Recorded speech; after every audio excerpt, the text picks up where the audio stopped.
Hey guys, we went to Wild Rivers Waterpark in Irvine.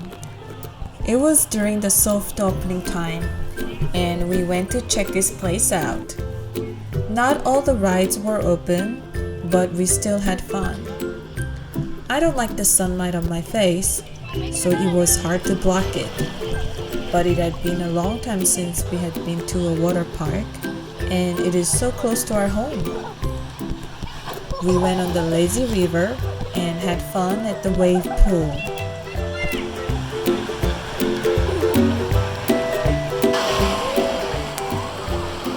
Since it was a brand new water park, the water was so clean. Look at this watercolor.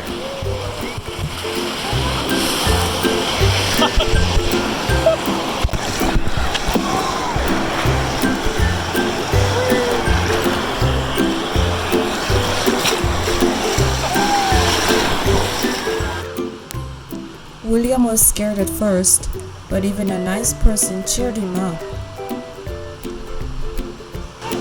You got this! I believe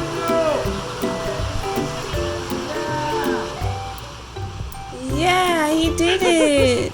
So proud of you! He just floated right away.